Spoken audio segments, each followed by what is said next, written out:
Hello everyone, this is Carl from Nursery Gardens, and today we're going to talk about some of our plants that we're going to be growing out for next year. So, believe it or not, a lot of our plants start as little seeds just like this. A lot of them we collected, like these are some hibiscus seeds that I collected from a plant that we grew out this year.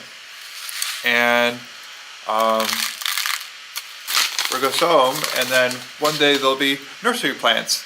So that's one thing I want to talk about today is our seed that I bought for the nursery for this coming year. One other thing we're trying to do next year, and it's actually something we've been working on the past couple of years, is we're trying to transition the nursery into more of a native plant nursery. So right now we have a lot of straight species, perennials, and shrubs. And we have a lot of cultivated natives, or they're called nativars, but we're really trying to bring in a lot of straight species to have the balance of the nursery be like 80% or more straight species, and then 20% whatever else that other people want. We will have a lot of stuff available next year that we grew out this year, but in order to hit that goal, we kind of have to aggressively do a big seed order this year. So that's what I want to share with you are the plants that we are ordering that may be ready later on next year, or they might not even be ready until spring 2027. It all kind of depends on the plants and how quick they grow, and they're not even going to start growing until spring of 2026 because it's basically winter now. So I'm going to share this list with you. I'm going to talk about the plants. A lot of the plants I'll just be reading the descriptions because I don't know anything about these plants, because part of the transition of going into the native nursery and creating new plants and all that is kind of a learning adventure for me too. So I'm learning alongside with you guys at the same time. Alright, so our first plant is the nodding onion, or Allium cernuum. I'm probably going to mess up a lot of these names. It looks like it's native for most of the United States, and we already grow alliums for the garden center, and they're really nice plants ornamentally. A lot of them you can eat, including this one. It says it can be used like chives, and pollinators always like them, and they're deer and rabbit resistant. This one I'll put a picture up on the screen. It looks like it has an interesting flower, and can grow in full or partial sun, and it can grow in a variety of soil conditions, including clay and up to like medium wet soil, and they're deer and rabbit resistant. It looks like it gets up to 18 inches tall. Alright, the next one is the eastern blue star, or the Amsonia tabernaemontana. Not sure if this one's like directly native. Oops. Trying to find the native range map. Oh yep, it has a native range up into New York State. That's cool. Virtually all these seeds are native to New York State. That's another goal that we're trying to do, is not even just having, because we have a lot of US natives, but we don't want plants that are like regionally appropriate. So it sends out the eastern blue star emerges early in spring, sending out vibrant lime green leaves and darken as the season progresses. And they have those beautiful blue flowers. Grows well in moist, sunny sites. Is quite tolerant of most conditions, but the flower display is definitely more impressive in full sun. Oh, it's in the dogbane family, which I believe is related to like milkweed, or closely related. So deer and rabbits won't bother the eastern blue star. It'll grow up to 3 feet tall, and then full of partial sun. Okay, here's one that like I've never heard of before. It's called Antennaria plantaginifolia. I have to practice that one. Plantaginifolia. Or the common name is pussy toes. And their flowers look like little cat toes. So this one is full of partial sun. It looks like they like drier soils, and it gets to a height of 12 inches. It's found across much of the eastern United States. Pussy toes are grown for their velvety leaves rather than their white and pale pink flower. The late spring flowers look like tiny cat's feet, thus the name. Parts of the plants are poisonous, so deer and rabbits and other small animals won't touch them. So they say it's grown for its leaves. So anyways, don't really know anything about that. If it's a plant that you're interested in, we should have it sometime in the near future for you. Alright, so another one we're having is Anemone virginiana. Yeah, so there is like another anemone that I wanted to get called Anemone canadense, and it might be something that we get in the future. But that seed had like a double dormancy type situation on it, and I'm looking for seeds that don't have double dormancy. And maybe one day, once we get all these plants, established or whatever, and we're in routine, I might start playing with other stuff. But this one is an anemone that's also native to this area called Anemone virginiana. It looks taller than the canadense. Let's see, it says it can get up to 3 feet tall. Blooms June, July, August. Has long-lasting off-white flowers. As with other anemones, what appears to be petals are actually colored sepals. The seed heads are ornamental. When fruiting, the species of thimbleweed can usually be determined by the shape of the seed head. Interesting. So these like full sun, partial sun, or shade, and medium to dry soil. So that kind of almost sounds like a Japanese anemone. So, I mean, why grow a Japanese anemone when you can grow a native one?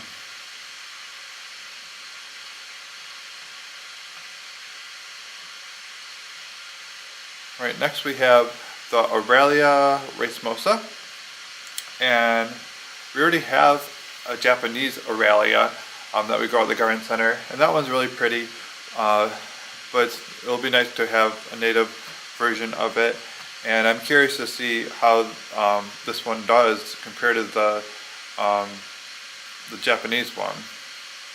So it matures to 4 feet in height and has green flowers and attractive reddish purple berries thereafter. I mean, it sounds very similar to the Japanese one. Spikenard is a large plant for a shaded area so broad that it could be confused with a woodland shrub. So I'm guessing it dies back to the ground. Yep, but it's a true herbaceous perennial that dies back each fall and emerges from the ground each spring. It can be difficult to move once established, so put it in a permanent site. Says the species may be difficult or slow to germinate, so we'll see what happens. I did try growing the devil's walking stick, which is a tree, which is closely related to this plant, and the seeds didn't germinate. So I wonder if I tossed them. I wonder if I just kept on trying, if they would eventually have germinated. So it says, yep, partial shade to shade. So it's a nice plant for a shade site in your garden. So the way that I look at a lot of the plants is, the wildlife value of the plants is very important.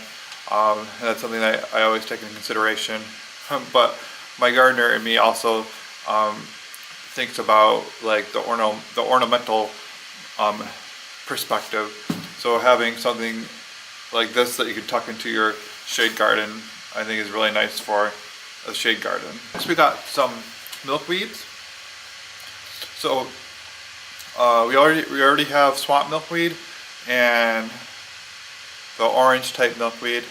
I grew out some seeds for the common milkweed this year, and the plants grew, and then I don't know, they didn't get very big, and they kind of went dormant. So I'm not sure what they're going to do, if they'll emerge next year, or if they just fizzle it out. So we should have that one, I hope, next spring. But there's actually 2 more that we're adding to our list called the poke milkweed, and I'll just put the picture of it up there. And the whorl milkweed.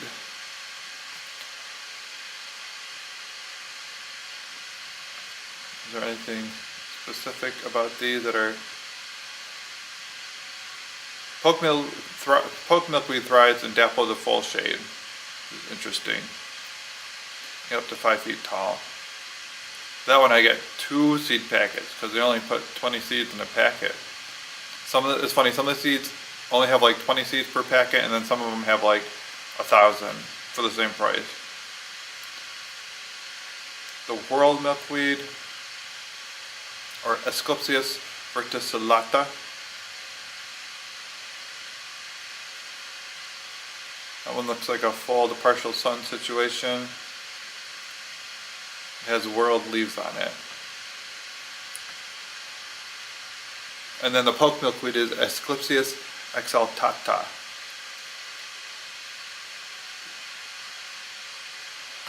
Next we have a Baptisia with a yellow flower called Baptisia tinctoria.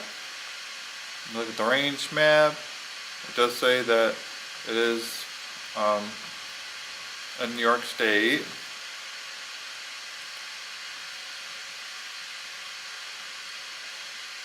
So this one blooms a little bit later than the other Baptisia.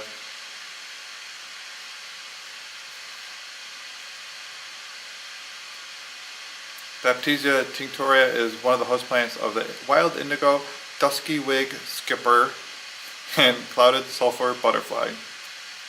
Good to know. Full to partial sun, gets up to 2 feet tall. Looks like it's a pretty adaptable perennial. Baptisias always look really pretty in the garden because they have the nice foliage that comes out and that lasts long after the flowers are gone. Next we have downy wood mint.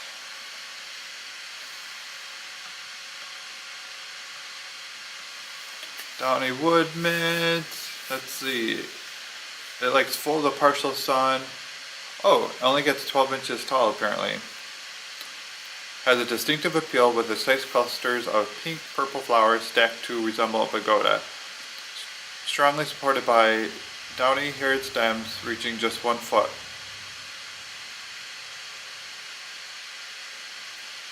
Reminiscent of monardas, will spread by rhizomes slowly from a central taproot to form clumps. Well, that's good to know it's not something that's going to like take over your garden.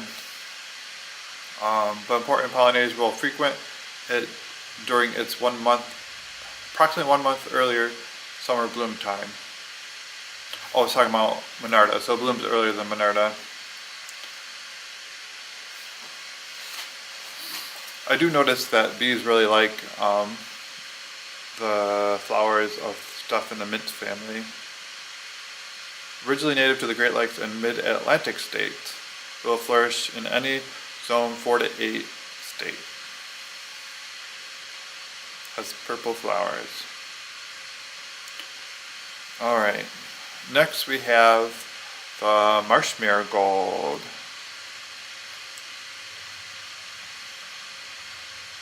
So this is a plant that is suited for wet sites. So it matures to 2, I believe it says, oh no, it says 2 feet in height, and has large yellow flowers noticeably blooming in early spring in wetlands. I feel like this is one of the earliest flowers to bloom. Attractive, glossy, heart-shaped leaves add to its appeal. It's not generally eaten by herbivores. It grows in all light conditions from full sun to full shade. Member of the buttercup family, can be planted along stream banks or near water gardens in small clumps or large patches. It can tolerate standing water in the spring during its bloom season. Interesting. Kind of reminds me of like Pachyara almost, but like, well, that one's the Asteraceae, I think. Similar look though.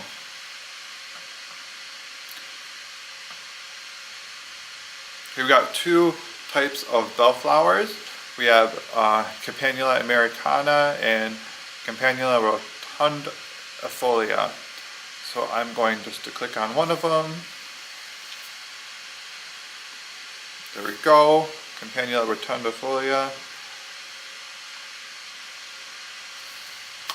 Is a delicate beauty with a small blue-violet shaped bell flowers.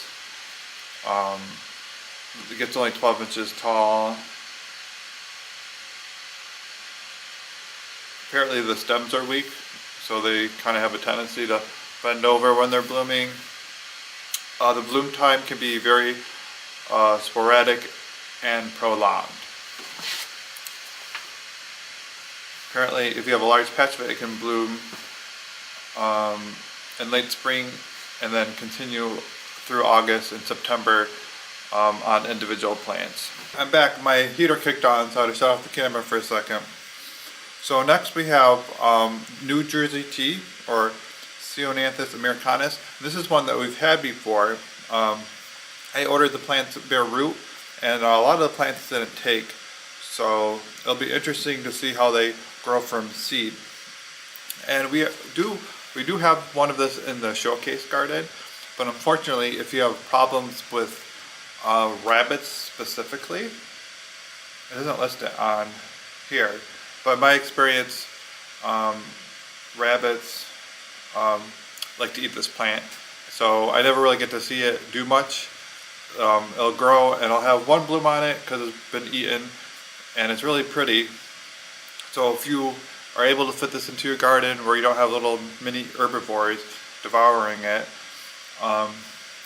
it's a perennial. It's actually a shrub that grows like 3 feet tall and wide, and it gets covered with these white flowers on them. And it kind of almost looks like a hydrangea or something. But it's not like the hydrangeas, their blooms last like the whole season. This one just kind of blooms and then it's done. So I'm very excited about this plant, and hopefully I will find a way to grow it in our showcase garden. Maybe I can put something around it to keep it from being devoured. The next one is a plant that I feel like we should just already have. It's the turtlehead, or Chelone glabra. Turtlehead is named for its pretty white blossoms, which resemble a turtle's head poking out from its shell. It's an important host plant, providing larval food for the lovely orange and brown Baltimore checker spot butterfly. It also attracts other butterflies, bumblebees, and hummingbirds. Turtleheads like wet and moist soils and full to part sun. Plants have dark green foliage, landscape leaves on upright stems, and grow to 5 feet tall.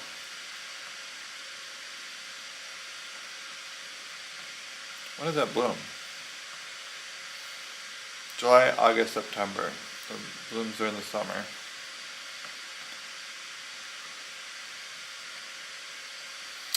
Alright, I have a Clematis on here called Clematis virginiana.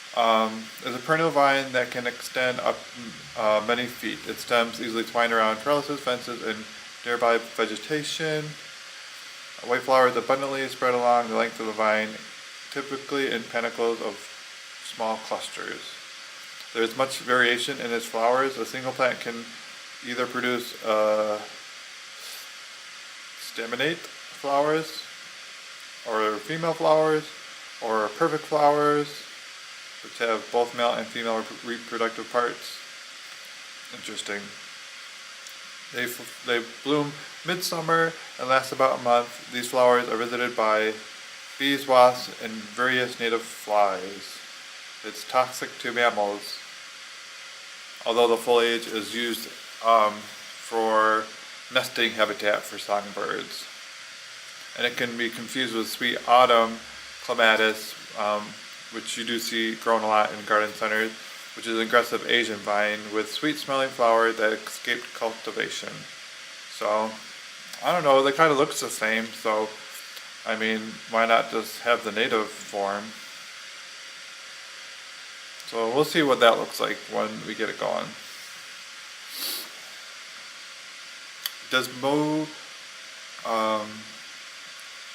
Desmodium canadense, or showy trickfoil. Another plant I know nothing about, so sorry that I'm just staring at a screen. Just really want to share the plants that we're going to have soon. Is aptly named showy trickfoil for its numerous pink flowers that bloom along the plant's upper stems for about 3 weeks of midsummer. The effect is more attractive in colonies than isolated plants, and tight plantings can help counter a tendency to sprawl. I wonder why that is. The effect is more attractive in colonies rather than isolated plants, and tight plantings can counter the tendency to sprawl. So maybe if you plant them really tight together, they don't try to grow out as quick because they're densely rooted or something. I don't know. I guess I'll have to plant it and find out.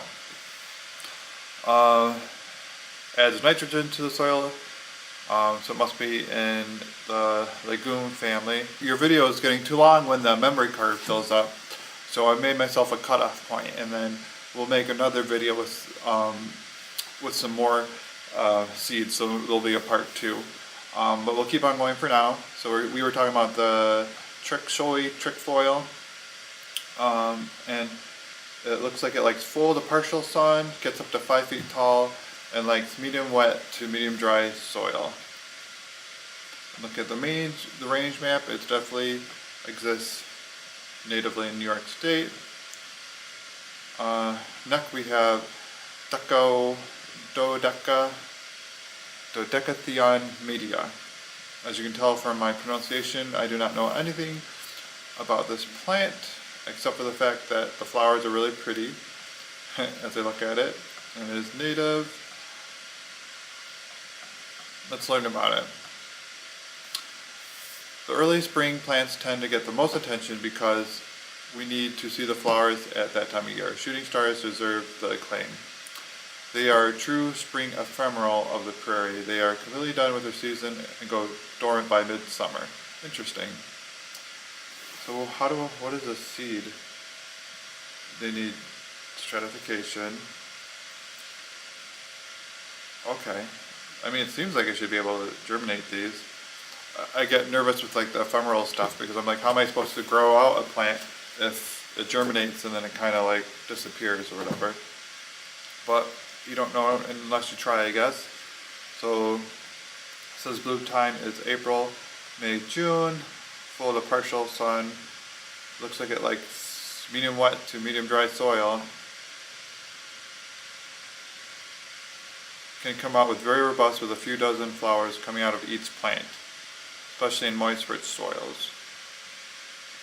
Cool. Orangian polcellus, or robin's plantain. This has pretty daisy flowers on it. Blooms much earlier and is much shorter than a well-known native weed daisy fleabane that looks similar. Robin's plantain blooms from mid-spring to early summer. For about 2 weeks after blooming, the flower stalks die, but the basal leaves remain green. The root system is a crown of fibrous roots that also form rhizomes or stolons to form small colonies of the plant. Partial sun with average dry to soil moisture conditions. Typical habitats of robin plantain include open woodlands, savannas, and stream banks. I mean, oh, it only gets 12 inches tall. I mean, honestly, it looks like it could kind of be like a native-ish Shasta daisy. I know it's not like totally the same, and the flowers look wispy or whatever, but they're daisies with white flowers on them.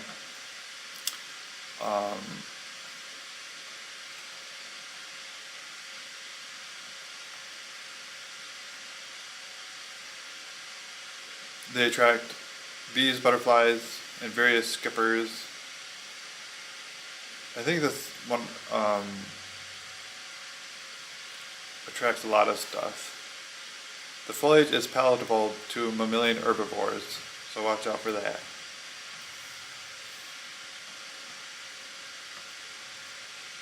Flowering spurge, Euphorbia corolata. Let's click on that. Flowering spurge, whorled stem and clumping habit means it can form fluffy, cloud-like appearance similar to baby's breath. That's cool. With ornamental bunches of small white flowers which make it a beautiful companion to native plantings. Peak blooms appear between June and August and can stick up to around 6 weeks. So that's a really long bloom time, which is nice. It's tolerant of many different soil types. It looks like it attracts lots of things. I'm going to read about birds. Birds like mourning doves, horned larks, wild turkeys, greater prairie chickens, bobwhite quails feed on the seeds in the fall. Oh, that's cute. If you want to attract some turkeys or prairie chickens or quails, this might be the plant for you.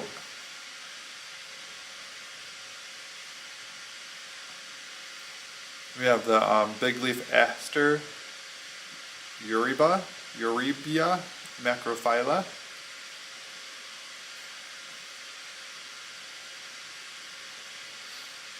Big leaf aster.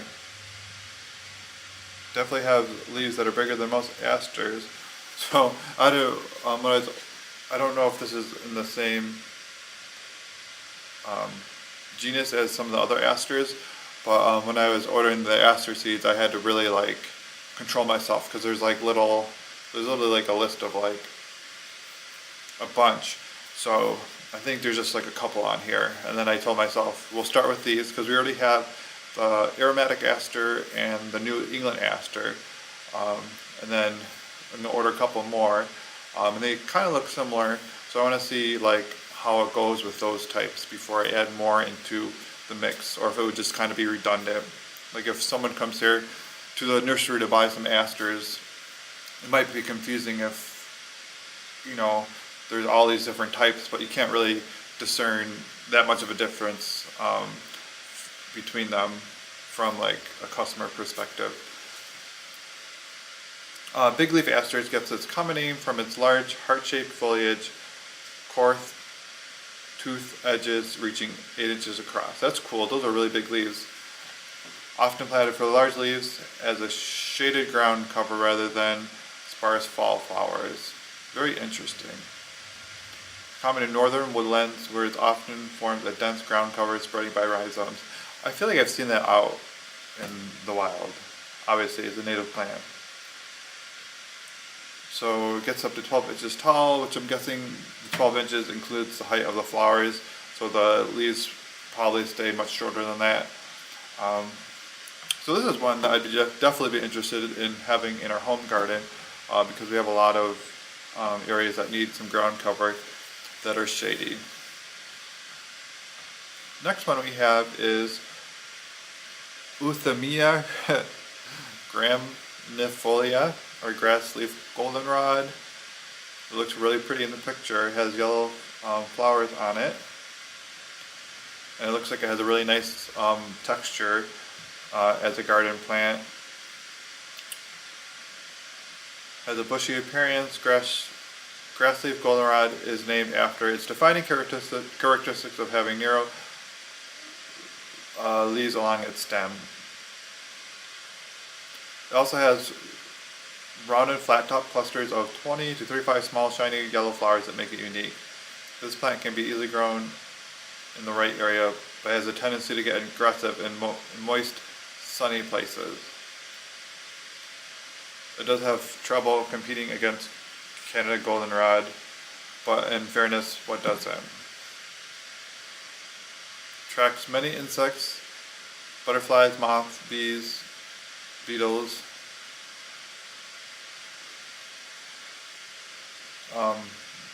swamp sparrows and goldfinches like to feed on the seeds. It's rhizomatic. Sometimes aggressive species may not be suitable for small landscape plantings. So I don't know. Well, I'll have to see like what this plant is all about. You know, when we grow, I'll probably plant it out in our showcase garden and see like how it spreads and that type of stuff. But in the meantime, we have certain plants that kind of go crazy, and I know about it. I warn people, and a lot of times people are like, "Oh, I want that." So it says, you know, in moist conditions. So I wonder if you plant it in less of a moist soil or somewhere that's a little bit drier, if it wouldn't go crazy. Next we have Joe Pye weed. We got two different types of Joe Pye weed. Honestly, I don't know the difference that much between both of them, and I won't bore you with going over both of them, so I'll just click on one of them. We have Atrochium purpureum and we have Eutrochium maculatum.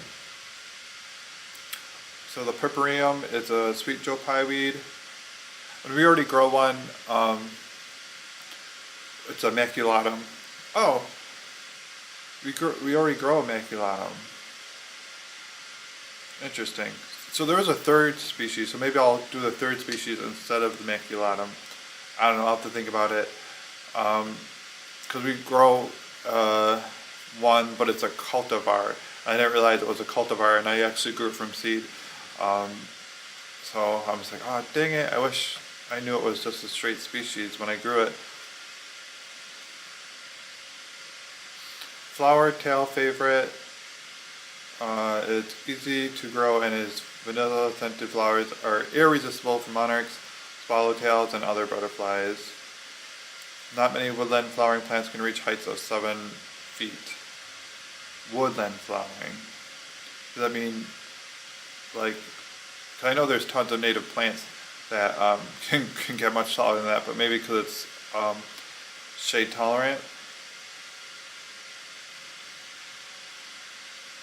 So anyway, yeah, I see Joe Pye weed growing everywhere around here, and it's so pretty.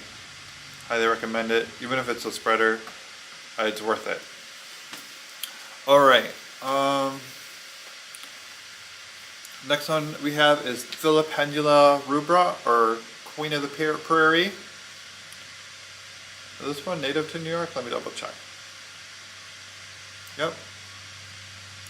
They all have been so far. As you can see, I'll put a picture on the screen. It has really pretty pink flowers.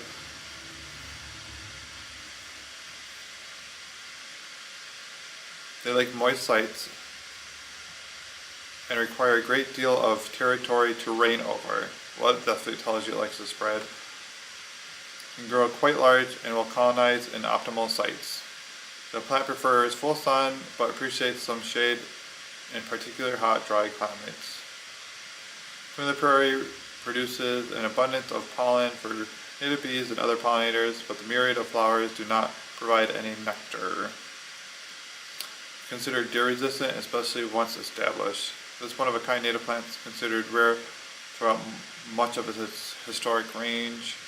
It also says the species may be difficult and or slow to germinate and grow to maturity. So that will be interesting, but it looks like the, oh no, it comes with 75 seeds.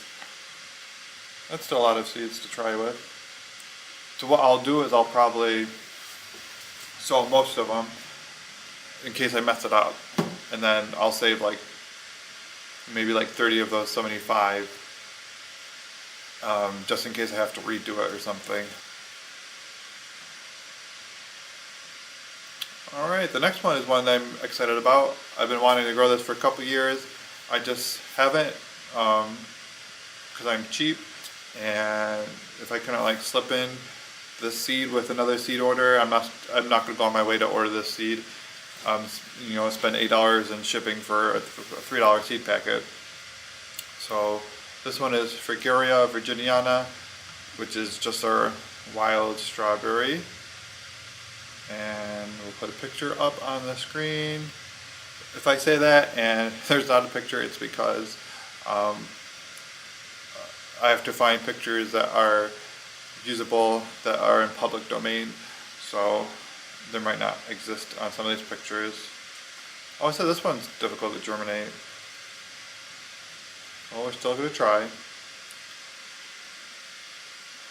The strawberries on this plant are a little bit smaller than you would find in like what you're used to. Spreads by runners readily. Wild strawberries grow in a variety of sun and soil conditions, full sun to nearly full shade. You can use it as a nice ground cover as well. A couple more to go before we're calling it for this video. Next we have Gentiana andrewsi, blue gentian, another plant I don't really know anything about. Blue gentian are slow growing but long lived and require little care once established. Bumblebees are the main pollinators because they are the only insect strong enough to pry open the closed flower. That's interesting. Blooms from September, blooms in late summer.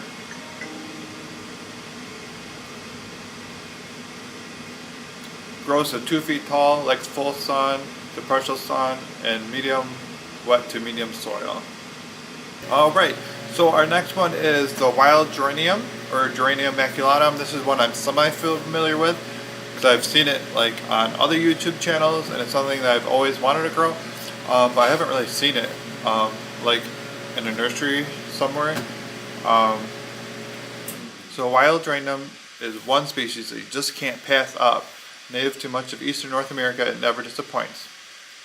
Lovely dissected leaves and beautiful pinkish flowers, and it spreads readily, forming stunning patches that everything from bees to butterflies can't resist. So, and it's like a woodland plant, so it grows from full sun, partial, or shade. That was written weird in here. Gets 12 inches tall. Another seed that says it might be slow or difficult to germinate, but they only give me 45 to work with, so I might need to order a second package.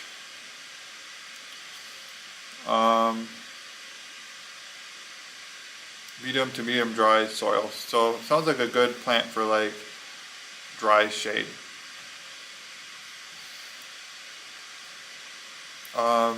Geum triflorum, prairie smoke. I don't think this one is native to New York State. Let me double check. It's one of those weird ones where on the range map it has like most of like the west coast, and then it kind of like along the northern sides, and it just kind of barely has New York State in it.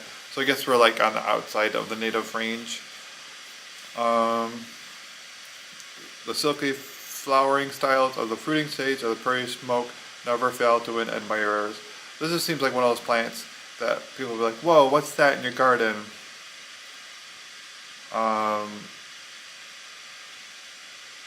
Another one that says might be difficult to germinate. Hopefully this is not an exercise in me having seeds that aren't germinating. Oh, it only gets 8 inches tall. So, very interesting looking plant. Can't wait to try that in our garden.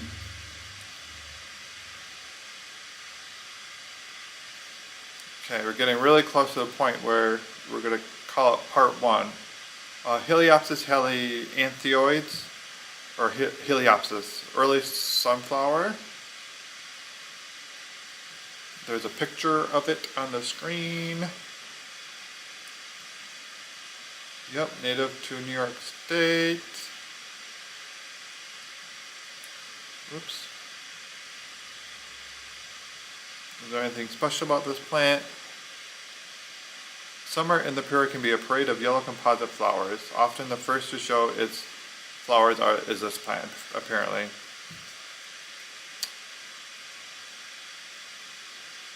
It's considered a short-lived perennial. So I'm guessing you perpetuate it by just letting the seed head stay on it and then fall.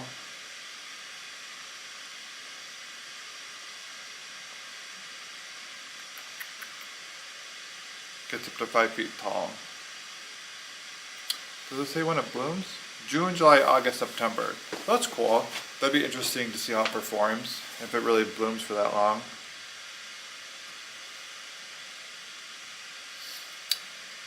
We got Iris versicolor or northern blue flag iris. I believe this one likes wet situations, wet, medium wet to medium. So I think these like wet, but you can also grow them in like a normal garden situation.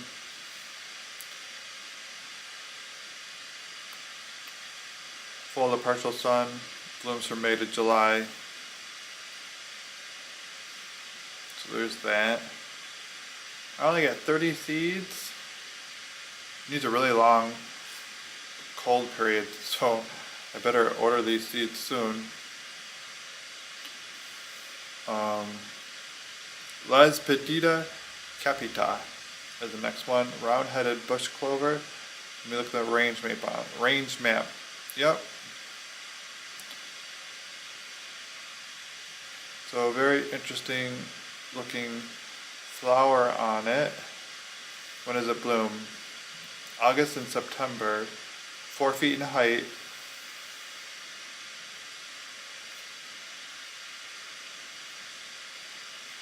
The stalkless, orderless flowers display cream and pinkish throat and form dense round clusters, giving way to a deep brown in the fall.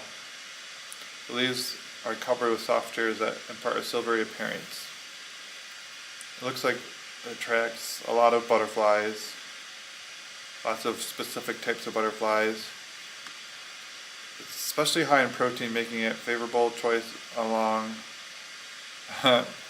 mammalian wildlife, including deer, rabbits, and muskrat. Great.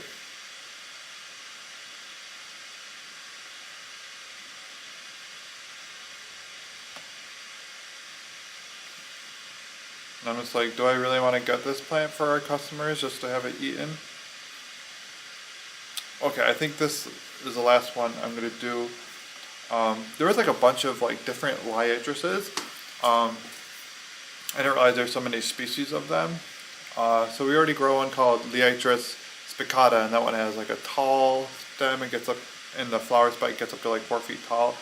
I looked at the rest of them, and they all look a little bit different from each other. But one thing that I liked about this Liatris cylindrica is that the height maxes at 12 inches. Let's see, so it likes full to partial sun, medium dry to dry soils, and the bloom time is July, August, September, and October, which is kind of cool.